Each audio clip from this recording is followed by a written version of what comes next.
Sveiki visi, kažkam labą dieną, kažkam labas rytas arba labas vakaras. Ir mes šiandieną tęsėme ciklą klausimai atsakymai, taip, ne, arba galbūt reikia palaukti. Su šitais kauliukais galite drąsiai uždavinėti klausimus arba iš šito video, arba rinktis iš esamų skaičių, kuriuos galite rasti YouTube kanale Magiškos runos.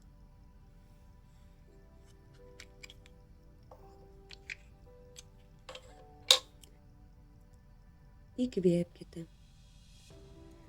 ir iškvėpkite. Suformuluokite klausimą, kuo konkrečiau ir kuo aiškiau, į kurį galima būtų atsakyti taip, ne, arba galbūt reikia palaukti, arba šiuo metu kažkas dar sprendžiasi. Šiandienos skaičiai 7, 8 ir 9.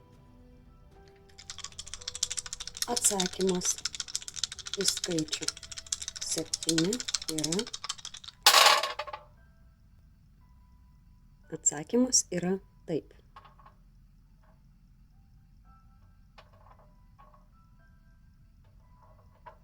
Taip gal geriau matosi. Tam, kad tai įvyktų, jums reikia greičiausiai tai finansinių išlaidų ir jums reikės rūpintis savo minčių švara, rūpintis tom, kad jūsų mintis palaikytų, nenukryptų, nenuklystų ir jūs nepasiduotumėt anksčiau laiko. Skaičiai 2, kadangi yra dvejetas, jums realizuoti tai padės greičiausiai šeima. Galbūt gausite greitų laikų gerą naujieną arba įvyks kažkokie geri įvykiai, kurie į jūsų klausimą ir atsakys ir padės sužinoti, ką jūs turite daryti toliau. Taip, atsakymą, kurį žmonės pasirinks. Ir jeigu pasirinkote skaičių 8, jums atsakymas į jūsų klausimą yra. Taip pat atsakymas yra taip. Tai yra 2 dvejetai. Taip pat yra susiję su šeima, pagalba gali vykti dėka šeimos. Susiję viskas yra su jausmais, emocijom ir jums reikia nepervargti nuo minčių, nes jau yra nuovargis, tai nepasiduokite, viskas yra įmanoma. Galbūt reikia peržiūrėti mintis, kurios jūsų nepalaiko. Na ir vėlgi sako, kad finansų jums šitam reikalui bus reikalinga. Ar tai kažkokios papildomos išlaidos, ar tai investuoti tam, kad uždirbti. Na, žiūrint apie ką, ne? Jeigu tai yra šeimoje, galbūt jau laikas kažką įgyti, tam, kad būtų taip, kaip jūs norėtumėt. Ir atsakymas yra taip.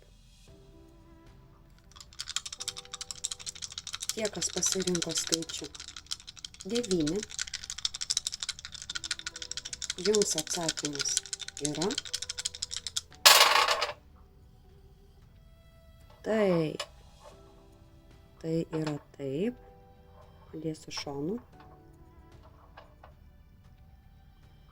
Ir vėlgi tam, kad būtų atsakymas jums teigiamas ir įvyktų tai, ko norite, tai iš tikrųjų uždirbsite, pagerės materialinė gerovė, kažką tai galbūt dovanų gausite.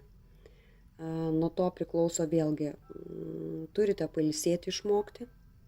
Tai yra jūsų jausmai, emocijos, nuovargis ir mylėti tai, ką darote ir viskas jums pavyks. Ar tai liestų šeimą, ar tai santykius, ar tai liestų darbą.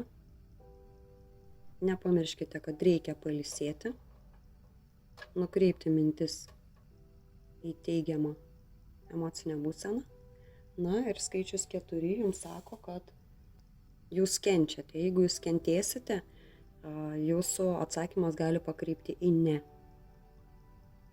Ir kadangi labai stipriai susiję ir 6 ir 4 su jausmais, emocijom, mintim, tai atkreipkite labai dėmesį į tai, kad norint tai, kas įvyktų, viskas priklauso nuo jūsų pačių vidinės būsenos.